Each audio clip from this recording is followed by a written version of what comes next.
नमस्कार, जय हिंद प्यारे साथियों मैं आकाश आप सबका एक बार फिर स्वागत करता हूं आपके अपने परिवार रामसन एसएससी क्लास में।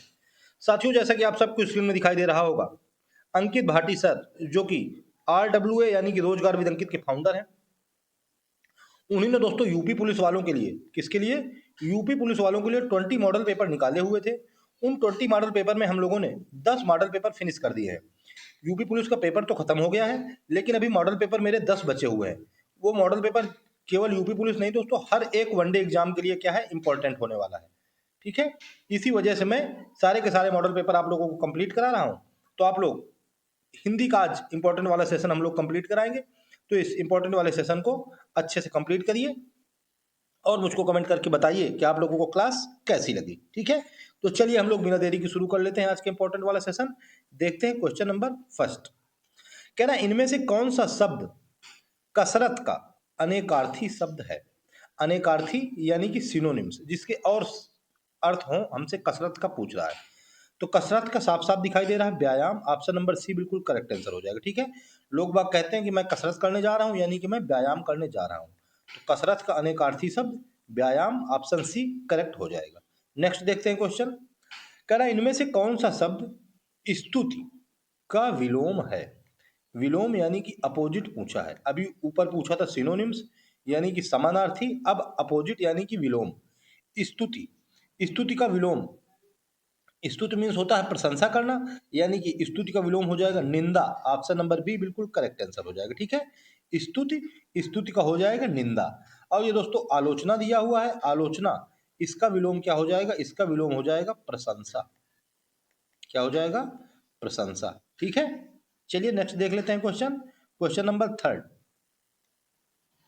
कह रहा है कि वेदना में कौन सा प्रत्यय है। प्रत्यय मैंने आप लोगों को बताया कि प्रत्यय बाद में जोड़ा जाता है, उपसर्ग उपसर्ग पहले जोड़ा जाता है।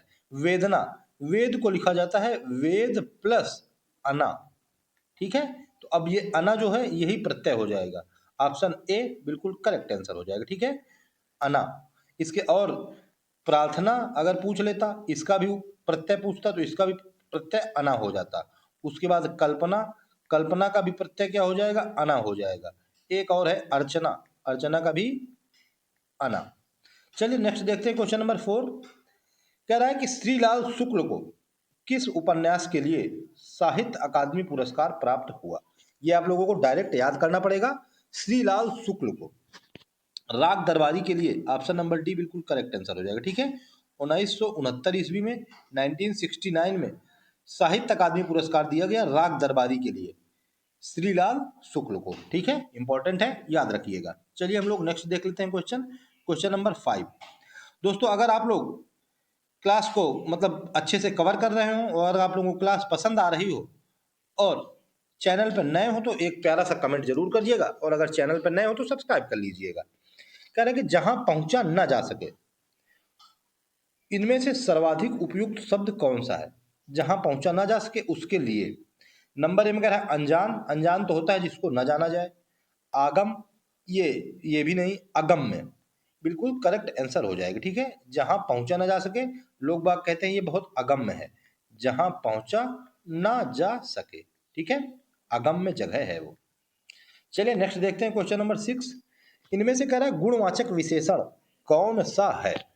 गुणवाचक विशेषण जो किसी का गुण बताए। गरीब, वह गरीब है, यह भी किसी का गुण होता है, यह सही हो जाएगा। ऑप्शन बी सूखा, वह बहुत सूखा है, यह भी गुण हो जाएगा। पीला सा, वह पीला सा हो गया है, यह भी करेक्ट हो जाएगा। यानी कि ऑप्शन नंबर डी हम लोगों को क्या हो जाएगा, बिल्कुल करेक्ट आंसर हो जाएगा। ठीक है, गुणवाचक विशेषण, ऐसा विशेषण जो किसी व्यक्ति वस्तु का गुण बताए तो वही होता है गुणवाचक विशेषण। नाम जैसे उसमें दिया हुआ है, तो उपयुक्त तो सभी ऑप्शन डी बिल्कुल राइट हो जाएगा। चलिए नेक्स्ट देखते हैं क्वेश्चन। क्वेश्चन नंबर 7 कह रहा है कि इनमें से कौन सा शब्द व्यक्तिवाचक संज्ञा नहीं है। यानी कि 3 व्यक्तिवाचक संज्ञा यानी कि प्रॉपर नाउन है। व्यक्तिवाचक यानी कि इंग्लिश में इसको प्रॉपर नाउन कहते हैं। ठीक है, जो किसी व्यक्ति के, वस्तु के या स्थान का नाम बताएं वही होता है व्यक्तिवाचक संज्ञा यानी कि प्रॉपर नाउन। तो इसमें से कह रहा है कि कौन सा नहीं है। ऑप्शन डी पहाड़, यह व्यक्तिवाचक संज्ञा नहीं है, यह दोस्तों जातिवाचक संज्ञा है। ठीक है, पहाड़, इससे क्या होता है, पूरे पहाड़ जाति का बोध हो रहा है। जैसे हिमालय पर्वत और नंदा देवी पर्वत और बहुत से। ठीक है, अभी ये मोदी और अडानी ने पूरी की पूरी घाटी को, ये जो राजस्थान से दिल्ली तक जाती है, कौन सी घाटी है जरा आप लोग कमेंट करके बताइए। चलिए नेक्स्ट देखते हैं क्वेश्चन 8। कह रहा है कि आग और राग का कवि किसे कहा जाता है। आग और राग, इसको कवि किसे कहा जाता है। माखनलाल चतुर्वेदी को, नागार्जुन को, निराला को, या रामधारी सिंह दिनकर को। तो दोस्तों आग भी है और राग भी है, ये रामधारी सिंह दिनकर। ऑप्शन डी बिल्कुल करेक्ट आंसर हो जाएगा। ठीक है, रामधारी सिंह दिनकर। रामधारी सिंह दिनकर की एक बुक थी उर्वशी। ठीक है, क्या थी, उर्वशी। 1972 ईस्वी में इसको ज्ञानपीठ पुरस्कार दिया जा चुका है, इसको, उर्वशी को। ठीक है, ये भी याद रखिएगा, रामधारी सिंह दिनकर की। चलिए नेक्स्ट देखते हैं क्वेश्चन नंबर 9। इंपॉर्टेंट वाला आ गया, वेरी इंपॉर्टेंट। कह रहा है कि करुण रस के देवता इनमें से कौन है। करुण रस के देवता, ऑप्शन ए महेंद्र, ये दोस्तों वीर रस के देवता है। ठीक है, ऑप्शन बी यम, यही दोस्तों करेक्ट आंसर हो जाएगा, यम। ये क्या उसके, ये करुण रस के देवता है। ठीक है ना, करुण रस के देवता कौन है, वो है यम। चलिए नेक्स्ट देखते हैं क्वेश्चन, क्वेश्चन नंबर 10। कह रहा है कि मैंने आम खाया है, यह वाक्य इनमें से किसका उदाहरण है। मैंने आम खाया है, दोस्तों ऐसा लग रहा है कि जैसे ये खाना खाने वाली क्रिया, ये जो आम खाने वाली क्रिया अभी कुछ समय पहले पूर्ण हुई है। अभी कुछ समय पूर्व, अभी पूरी हुई है। तो इसको क्या कहा जाता है, इसको कहा जाता है आसन्न भूत। ऑप्शन नंबर सी बिल्कुल करेक्ट आंसर हो जाएगा। ठीक है, जब कोई क्रिया बिल्कुल अभी अभी पूरी हुई हो, हमको ऐसा लगता है जैसे अभी लिख के आ जाता है कि मैंने अभी खाना खाया है, यानी कि अभी अभी जस्ट खाना खा के उठा है, यानी कि अभी अभी क्रिया खाना खाने की पूर्व हुई है, यानी कि आसन्न भूत। ऑप्शन सी क्या हो जाएगा, बिल्कुल करेक्ट आंसर हो जाएगा।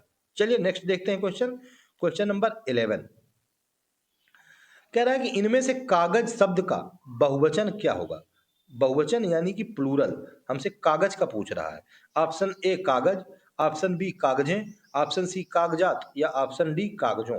दोस्तों कागजात लेकर के आइए, ऑप्शन सी बिल्कुल करेक्ट आंसर हो जाएगा। ठीक है, कागज का बहुवचन यानी कि प्लूरल कागजात हो जाएगा। नेक्स्ट देखते हैं क्वेश्चन। कह रहा है इनमें से कौन सा शब्द तत्सम नहीं है, यानी कि 3 शब्द तत्सम है, एक शब्द तत्सम नहीं है, वो तद्भव है।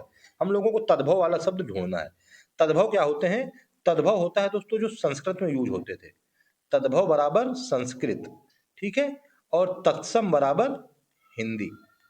तो हमसे पूछ रहा है कि जो तत्सम नहीं है, यानी कि जो हिंदी में नहीं यूज होता था, वो वाला बताइए। दीपक ये तत्सम हो जाएगा, दीठ यही करेक्ट आंसर हो जाएगा, ऑप्शन नंबर बी। दीठ ये दोस्तों तद्भव शब्द है। इसका तत्सम क्या होता है, इसका तत्सम होता है दृष्टि। ठीक है, यही देखने वाली दृष्टि, दृष्टि, दृष्टि का होता है दीठ। तिलक, तिलक का होता है टीका, और तैल, तैल का होता है तेल। ठीक है, ऑप्शन बी करेक्ट हो जाएगा। चलिए नेक्स्ट देखते हैं क्वेश्चन, क्वेश्चन नंबर 13। कह रहा है कि इनमें से कौन सा वाक्य शुद्ध है। चलिए देखते हैं। ऑप्शन ए कह रहा है कि वहां केवल 2 लोग ही थे। दोस्तों केवल भी लगा दिया और ही भी लगा दिया, तो ये तो गलत हो जाएगा। नंबर 2 कह रहा है कि 2 लोग केवल वहां थे, ये भी गलत हो जाएगा। वहां केवल 2 लोग थे ऐसा होना चाहिए। ऑप्शन सी कह रहा है कि वहां केवल 2 लोग थे, यानी कि यही करेक्ट आंसर हो जाएगा। ऑप्शन नंबर सी बिल्कुल राइट हो जाएगा। अब आगे हम लोगों को देखने की जरूरत नहीं है। केवल वहां 2 लोग थे, ये भी गलत हो जाएगा, यानी कि ऑप्शन सी यही वाक्य शुद्ध हो जाएगा कि वहां केवल 2 लोग थे। चलिए नेक्स्ट देखते हैं क्वेश्चन, क्वेश्चन नंबर 14। कह रहा है कि गरीबों को वस्त्र दो वाक्य में कौन सा कारक है। दोस्तों मैंने अभी आप लोगों को जो पहले हिंदी का भी इससे पहले सेशन आया था, उसमें बताया था कि जहां पर कोई वस्तु दान दी जाए और भेंट किया जाए, तो वहां पर संप्रदान कारक होता है। कौन सा, संप्रदान कारक। अब आप लोग देख लीजिए कौन सा ऑप्शन है, वही हम लोगों का करेक्ट हो जाएगा। ऑप्शन डी बिल्कुल राइट आंसर हो जाएगा। ठीक है, जहां पर कोई वस्तु दान दी जाए या भेंट की जाए, वहां पर संप्रदान कारक होता है। ठीक है, याद रखिएगा। चलिए नेक्स्ट देखते हैं क्वेश्चन नंबर 15। कह रहा कि बनाफरी इनमें से किस बोली की उपबोली है।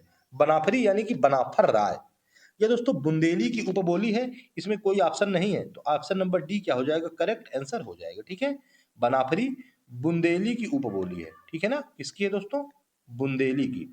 और बुंदेली पश्चिमी हिंदी की भाषा है। इसकी पश्चिमी हिंदी के अंतर्गत आती है बुंदेली, और बुंदेली के अंतर्गत आती है बन आखिरी। ठीक है, चलिए नेक्स्ट देखते हैं क्वेश्चन, क्वेश्चन नंबर 16। 16 क्वेश्चन में कह रहा है कि इनमें से स्थिति वाचक अव्यय कौन सा है, जो स्थिति के बारे में बताए वो वाला हमसे पूछ रहा है कि अव्यय कौन सा है। ऑप्शन ए यहाँ, ये दोस्तों स्थानवाचक अव्यय हो जाता है। ठीक है, ये स्थान के बारे में बता रहा है कि यहाँ ये वाला स्थान, वहां ये भी दोस्तों स्थान वाचक अव्यय है, जहां ये भी दोस्तों स्थानवाचक अव्यय है, यानी कि ऑप्शन नंबर डी हम लोगों को क्या हो जाएगा, बिल्कुल करेक्ट आंसर हो जाएगा। ठीक है, बाहर यह क्या है, यह स्थितिवाचक अव्यय है। ठीक है ना, बाहर, बाहर भीतर, ये स्थिति को बता रहा है कि गेंद मेरी बाहर है, यानी कि धूप बाहर निकल आई है। चलिए हम बाहर खेलने चलते हैं। क्वेश्चन 17, निम्नलिखित में से कह रहा है निर्देशक चिन्ह कौन सा है। निर्देशक चिन्ह, ये दोस्तों ऑप्शन ए क्या हो जाएगा, करेक्ट आंसर हो जाएगा। ठीक है, निर्देशक चिन्ह यही हो जाएगा। ये जो ऑप्शन बी है ये तो प्रश्नवाचक चिन्ह हो जाएगा। ठीक है, ऑप्शन नंबर डी जो दिया हुआ है ये विस्मयादि बोधक चिन्ह हो जाएगा। ठीक है, विस्मय वाला ये सबको पता था, और ये जो दो कामा लगे हैं इसको उद्धरण चिन्ह कहते हैं। क्या कहते हैं, उद्धरण चिन्ह। ठीक है, चलिए नेक्स्ट देख लेते हैं क्वेश्चन, क्वेश्चन नंबर 18 की तरफ चलते हैं। दोस्तों आप लोग क्लास को अच्छे से कवर करिएगा क्योंकि इंपॉर्टेंट वाली क्लास है। क्वेश्चन नंबर 18 कह रहा है इनमें से सकर्मक क्रिया का उदाहरण कौन सा है। सकर्मक यानी कि कर्म के साथ, जिसमें कर्म के साथ कोई कार्य हो वही होता है सकर्मक क्रिया। उसमें लगा हुआ है सकर्मक, कर्म के साथ। ऑप्शन ए कह रहा है कि श्याम बहुत तेज दौड़ता है। बहुत तेज ये दोस्तों कोई क्रिया नहीं है। ऑप्शन बी कह रहा है कि मोहन खाता है। खाता तो है लेकिन क्या खाता है, कर्म तो बताइए। फिर हमसे कह रहा है कि सोहन केला खाता है, यही करेक्ट आंसर हो जाएगा। ऑप्शन नंबर सी बिल्कुल करेक्ट आंसर हो जाएगा। ठीक है, सोहन खाता है और केला खाता है, यानी कि कर्म क्या हो रहा है, केला का खाना। ऑप्शन सी करेक्ट हो जाएगा। ये कह रहा है कि राम तेज दौड़ता है। राम दौड़ता है ये तो क्रिया हो गई, लेकिन कर्म क्या है, कर्म, कर्म कुछ होता है कि राम गाड़ी से, मतलब राम खाना खाते खाते दौड़ता है, राम खेलते खेलते दौड़ता है, तो ये सही हो जाता। लेकिन ऑप्शन सी इस क्वेश्चन के हिसाब से सोहन केला खाता है, बिल्कुल करेक्ट आंसर हो जाएगा। चलिए नेक्स्ट देखते हैं क्वेश्चन नंबर 19। कह रहा है कि चिराग तले अंधेरा, इस लोकोक्ति का क्या अर्थ है। चिराग तले अंधेरा, ऑप्शन ए दूसरों को प्रकाशित करना, ऑप्शन बी आत्म प्रकाशन, या ऑप्शन सी अपनी बुराई न देखना।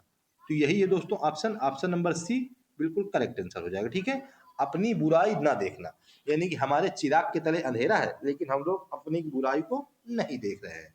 ठीक है, चलिए नेक्स्ट देखते हैं क्वेश्चन, क्वेश्चन नंबर 20। कह रहा है कि इनमें से कौन सा शब्द सांप का पर्यायवाची है। सांप का पर्यायवाची, ऑप्शन ए अहि, ये भी सही हो जाएगा। ऑप्शन बी आभोग, ये भी करेक्ट हो जाएगा। ऑप्शन सी गोकर्ण, ये भी करेक्ट हो जाएगा। यानी कि कुल मिला के ऑप्शन नंबर डी क्या हो जाएगा, बिल्कुल राइट आंसर हो जाएगा। ठीक है, सांप, सांप के क्या हो जाएंगे पर्यायवाची, अहि, आभोग, गोकर्ण, और जो बचे हैं मैं वो लिख दूं। एक होता है विषधर, यानी कि जो विष को रखे हुए है, एक होता है उरग, ये इंपॉर्टेंट है, और एक नाग। ठीक है, चलिए नेक्स्ट देखते हैं क्वेश्चन नंबर 21। कह रहा है इनमें से अपील शब्द क्या है। अपील, ऑप्शन ए देशज, ऑप्शन बी विशेषज, ऑप्शन सी तद्भव, या ऑप्शन डी तत्सम।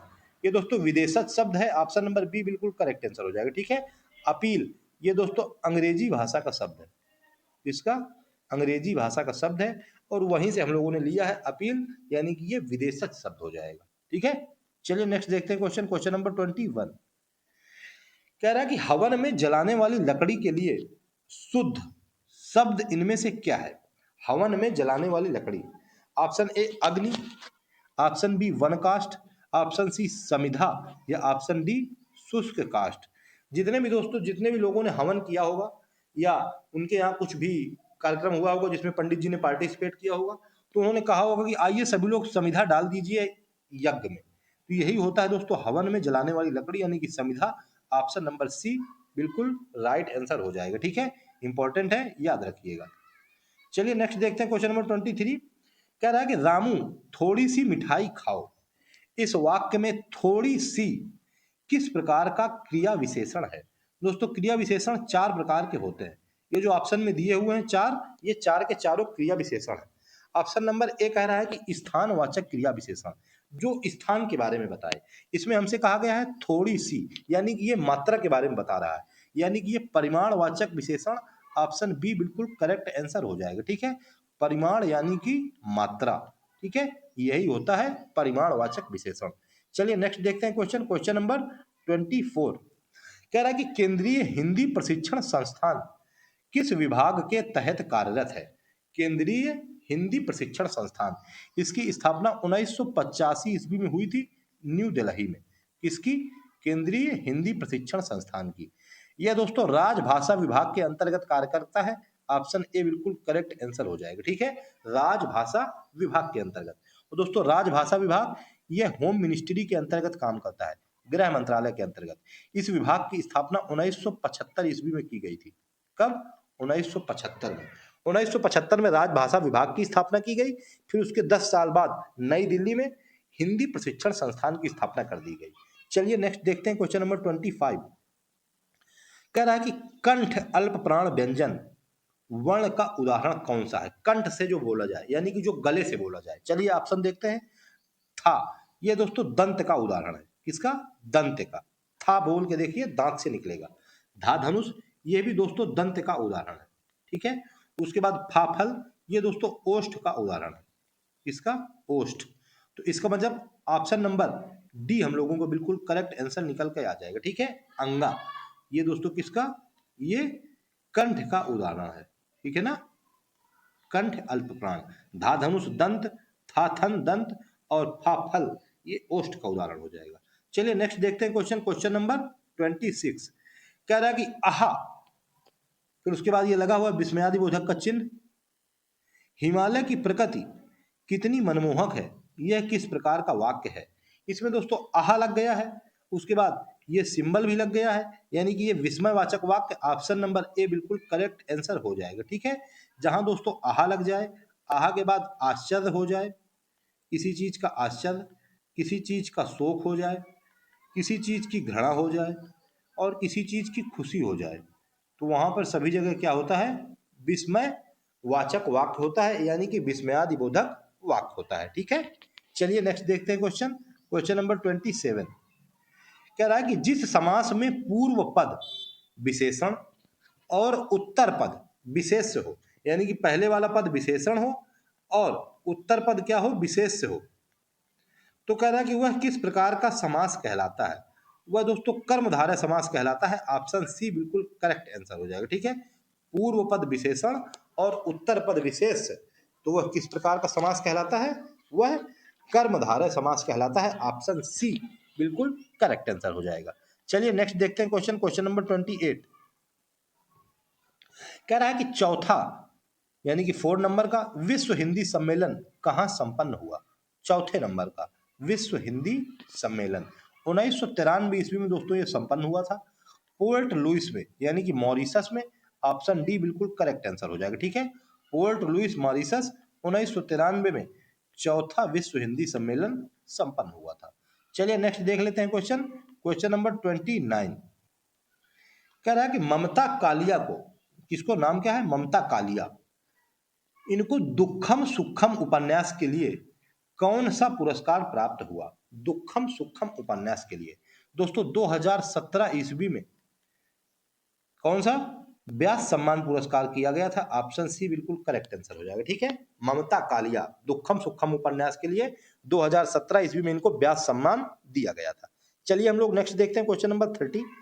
क्वेश्चन नंबर 30 कह रहा है कि यह किताब मेरी है, इस वाक्य में यह किस प्रकार का विशेषण है? यह किस प्रकार का विशेषण है? यह वह, ये सब सर्वनाम है दोस्तों, यानी कि ये सब क्या है?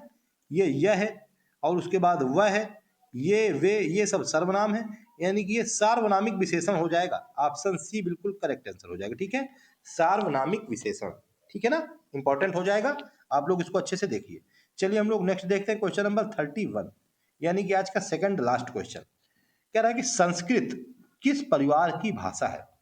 इंपॉर्टेंट है, संस्कृत किस परिवार की भाषा है? ऑप्शन ए कह रहा है आग्नेय परिवार, ऑप्शन बी आर्य परिवार, ऑप्शन सी सेमेटिक परिवार, या ऑप्शन डी द्रविड़ परिवार। दोस्तों आर्य वंशज हैं हम लोग, ऑप्शन नंबर बी बिल्कुल करेक्ट आंसर हो जाएगा। ठीक है, संस्कृत आर्य परिवार की भाषा है। चलिए नेक्स्ट देख लेते हैं क्वेश्चन 32।